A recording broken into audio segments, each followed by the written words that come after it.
गर्भाशय में गर्भ का विकास।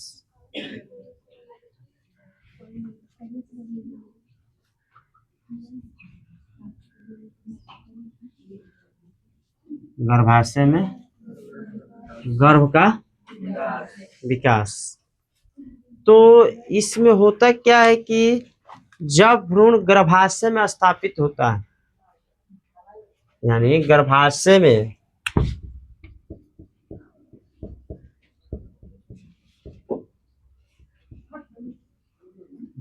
में जब भ्रूण स्थापित होता है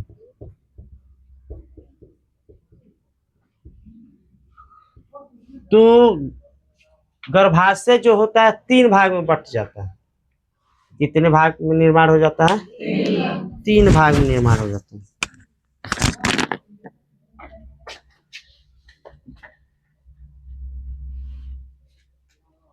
तो बाबू गर्भाशय में 3 जनन स्तर का निर्माण जो होता है, गर्भाशय में कितने जनन स्तर का निर्माण होता है? 3 जनन स्तर का निर्माण होता है। एक को कहते, जब गर्भाशय होता है तो इसमें 3 को जनन स्तर का निर्माण हो जाता है।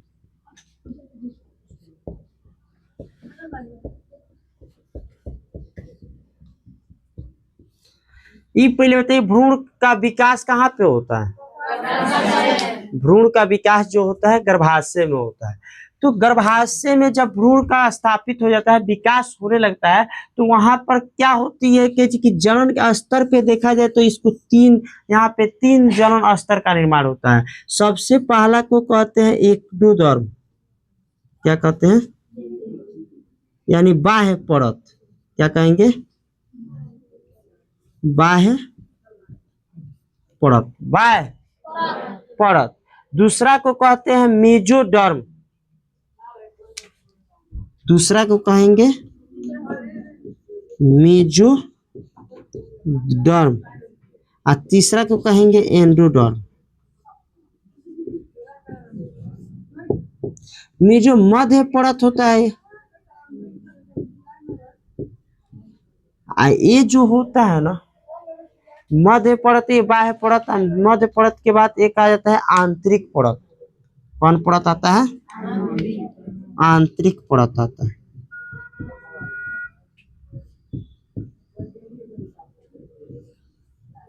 आज साथ साथ चलेंगे। हेडिंग दीजिए गर्भाशय में गर्भ का विकास। एक एक टॉपिक लिखवाएंगे, एक एक टॉपिक समझाएंगे। जल्दी समझा लो, लिखिए।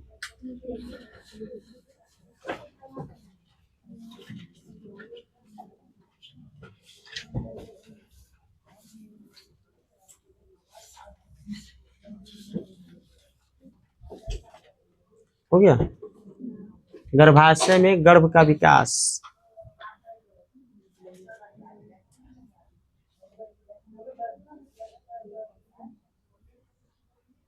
लिखिएगा तीर लगाकर।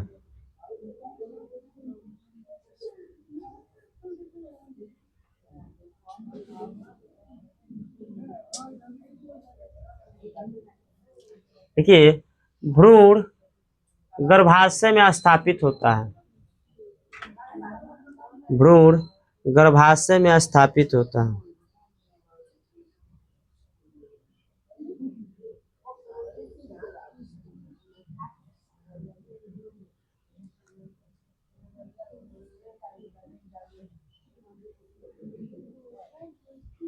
दूसरा तीर लगा लेंगे। भ्रूण का पूर्ण रूप से विकास गर्भाशय में होता है। भ्रूण का पूर्ण रूप से विकास गर्भाशय में होता है। भ्रूण का पूर्ण रूप से विकास गर्भाशय में होता है। गर्भाशय में भ्रूण का पूर्ण रूप से विकास गर्भाशय में होता है।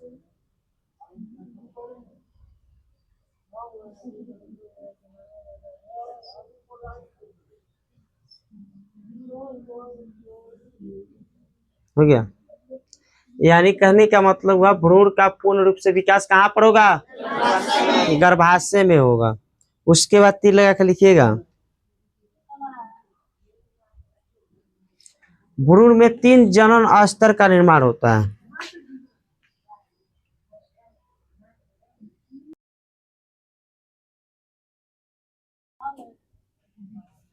भ्रूण में तीन जनन स्तर का निर्माण होता है। हो गया, तीनों का नाम लिखिए। एक है एक्टोडर्म बाह्य परत, मेसोडर्म मध्य परत, एंडोडर्म आंतरिक परत।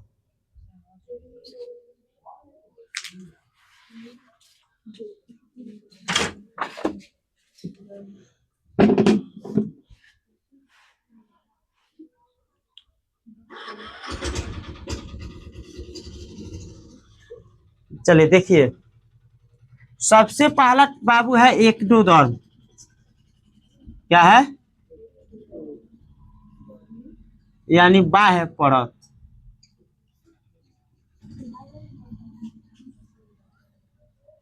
तो देखिए एक्टोडर्म में होता क्या है, ध्यान से समझिएगा। ये जो होता है ना, मुख्य रूप से आहार नाल और पाचन तंत्र, दो चीज का निर्माण करता है। एक करता है आहार नाल का और पाचन तंत्र का। आहार नाल और पाचन तंत्र का निर्माण कौन करता है? अगर आपसे पूछ दिया जाए बताइए आहार नाल का निर्माण कौन करता है, तो क्या बताइएगा? एक्टोडर्म यानी बाह्य परत। जनन स्तर का बाह्य परत जो होता है वो आहार नाल का निर्माण करता है और पाचन तंत्र का निर्माण करता है। उसके अलावे अगर चलिएगा तो श्वसन तंत्र, मूत्राशय एवं कान का भी निर्माण करता है।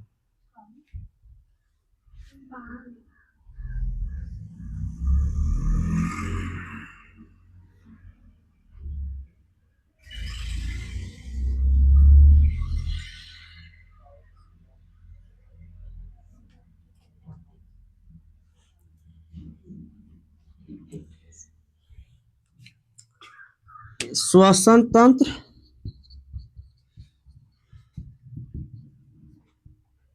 मूत्राशय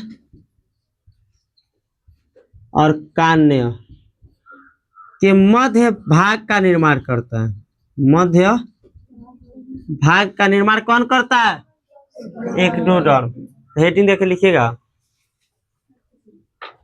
एक्टोडर्म हेडिंग देख लिखिए। यह आहार नाल तथा पाचन तंत्र का निर्माण करता है। यह आहार नाल तथा पाचन तंत्र का निर्माण करता है। यह आहार नाल तथा पाचन तंत्र का निर्माण करता है। यह आहार नाल तथा पाचन तंत्र का निर्माण करता है।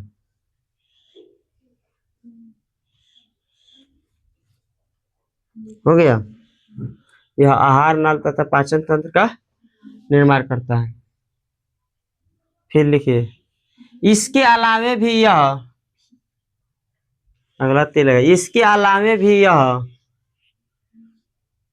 इसके अलावे भी यह, इसके अलावे भी यह श्वसन तंत्र, मूत्राशय एवं कान के मध्य भाग का निर्माण करता है। इसके अलावे भी यह श्वसन तंत्र, मूत्राशय, कान के मध्य भाग का निर्माण करता है। कान के मध्य भाग का निर्माण करता है। कान के मध्य भाग का निर्माण करता है।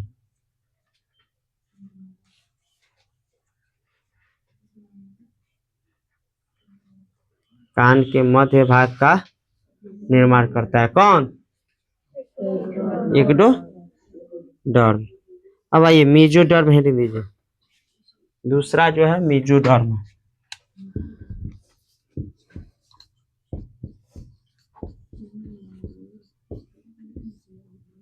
मेसोडर्म यानी मध्य परत।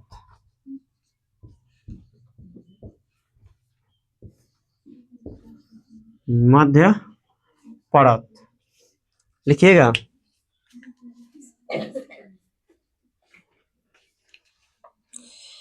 यह मांसपेशियां, यह मांसपेशियां हृदय, यह मांसपेशियां हृदय, यह मांसपेशियां, हृदय और रक्त नली, यह मांसपेशियां, हृदय, रक्त नली, यह मांसपेशियां, हृदय, रक्त नली, वृक्क तथा जनन अंगों का निर्माण करता है। वृक्क तथा जनन अंगों का निर्माण करता है। वृक्क तथा जनन अंगों का निर्माण करता है।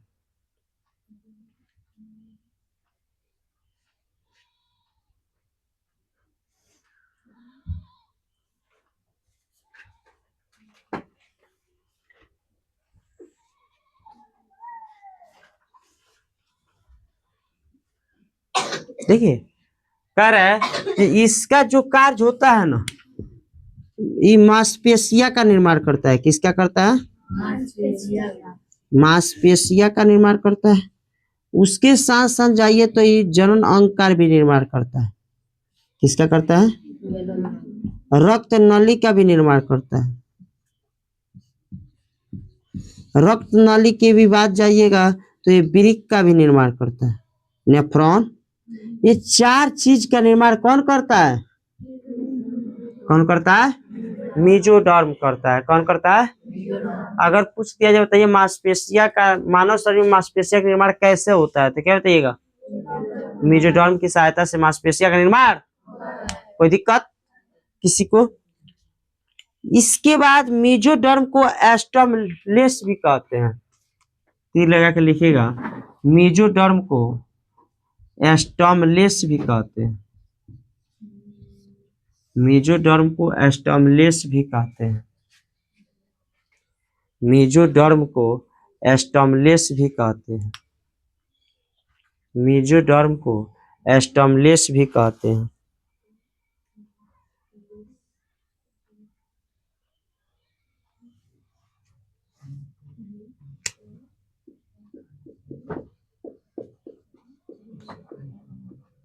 तीसरा आता है एक्टोडर्म यानी आंतरिक परत।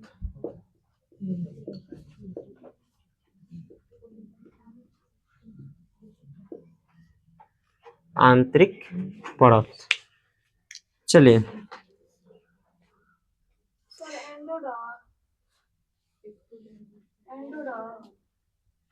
एंडोडर्म।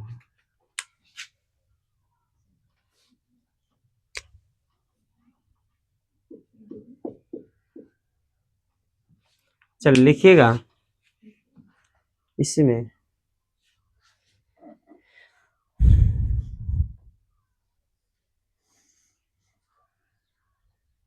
इसका मुख्य कार्य है, इसका मुख्य कार्य है त्वचा। इसका मुख्य कार्य है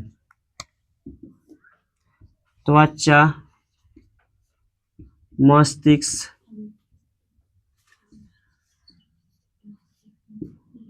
त्वचा, मस्तिष्क, मेरुरज्जु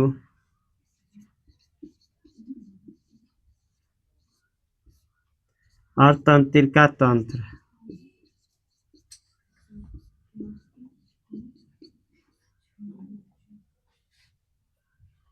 त्वचा, मस्तिष्क, मेरुरज्जु और तंत्रिका तंत्र का निर्माण करना। इसका मुख्य कार्य है त्वचा, मस्तिष्क, मेरुरज्जु और तंत्रिका तंत्र का निर्माण करना। इसका मुख्य कार्य है त्वचा, मस्तिष्क, मेरुरज्जु और तंत्रिका तंत्र का निर्माण करना।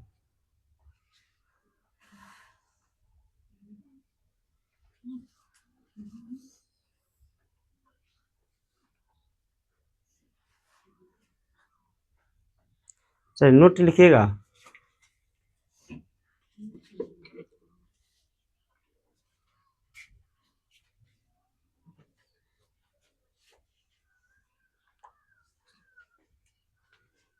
देखिए एक बात समझिएगा कि गर्भावस्था का, हम लोग गर्भावस्था पढ़ रहे हैं, तो मनुष्य में ये जो गर्भावस्था होती है कितने दिनों की होती है, पता है किसी को? मनुष्य में जो गर्भावस्था होता है वो 40 सप्ताह का होता है। कितने दिन का होता है? 40 सप्ताह, यानी 9 महीना 10 दिन। 9 महीना 9 महीना 10 दिन का होता है। यानी कहने का मतलब है, ये गर्भावस्था जो मनुष्य में होता है पूर्ण रूप से इनका पूरा दिन जो होता है 40 सप्ताह का होता है, यानी 9 महीना 10 दिन का होता है। 9 महीना 10 दिन का होता है। तो लिखिएगा नोट में, गर्भावस्था में, मनुष्य में गर्भावस्था, मनुष्य में गर्भावस्था का पूर्ण अवधि, मनुष्य में गर्भावस्था का पूर्ण अवधि, मनुष्य में गर्भावस्था का पूर्ण अवधि, मनुष्य में गर्भावस्था का पूर्ण अवधि 40 सप्ताह का होता है। मनुष्य में गर्भावस्था का पूर्ण अवधि 40 सप्ताह का होता है। 40 सप्ताह का होता है। मनुष्य में गर्भावस्था का पूर्ण अवधि 40 सप्ताह का होता है। अर्थात 9 महीना 10 दिन का होता है। अर्थात 9 महीना 10 दिन का होता है। अर्थात 9 महीना 10 दिन का होता है।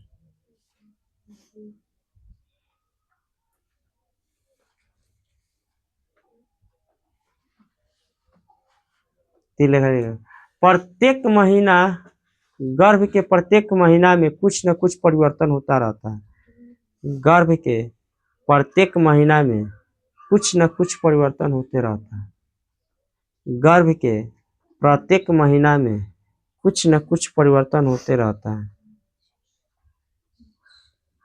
गर्भ के प्रत्येक महीना में कुछ न कुछ परिवर्तन होते रहता है।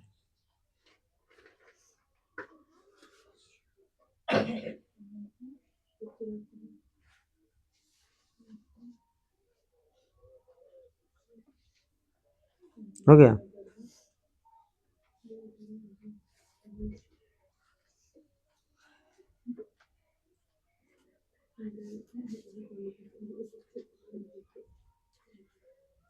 चलिए आइए, पहला महीना देखेंगे हम लोग। ये गर्भाशय के पहला महीना में क्या होता है। तो गर्भाशय के प्रथम महीना जो होता है,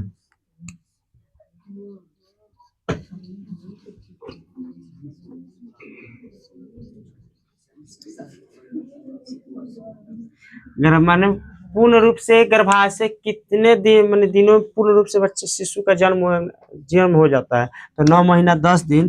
तो पहला महीना देखेंगे, क्या देखेंगे? पहला महीना। तो पहला महीना हम जानते हैं क्या होता है? शिशु के हृदय का निर्माण होता है। शिशु के हृदय के सबसे पहला महीना में जो भी निर्माण होगा वो हृदय का निर्माण होगा। शिशु के क्या चीज का निर्माण होगा? हृदय का निर्माण होगा। अगर आपसे पूछ लिया जाए, बताइए जी कि मनुष्य के प्रथम महीना में क्या चीज, किस चीज का निर्माण होता है, तो क्या बताइएगा? शिशु के हृदय का निर्माण होता है। तो पहला महीना हृदय देख लीजिए।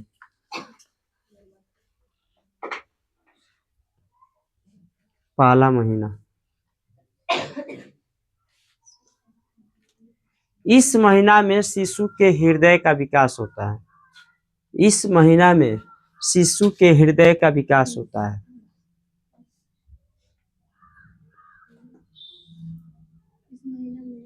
पहला तीर लगा, इस महीना में,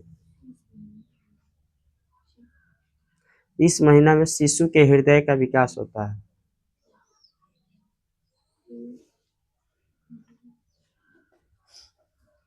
शिशु के हृदय का विकास होता है। दूसरा तीर लगा लीजिए, दूसरा महीना के अंत तक,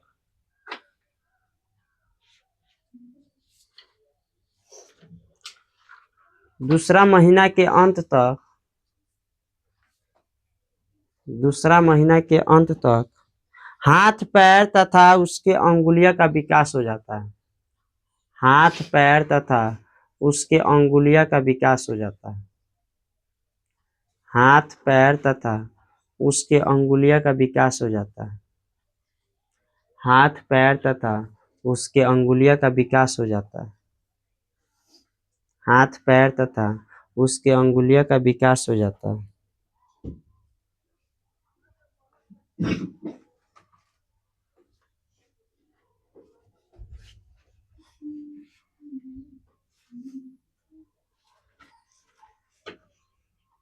अगला तीर लगा लिखिए। तीसरे महीने के अंत तक तीसरे महीने के अंत तक तीसरे महीने के अंत तक शिशु के सभी अंग का निर्माण हो जाता है। शिशु के सभी अंग का निर्माण हो जाता है।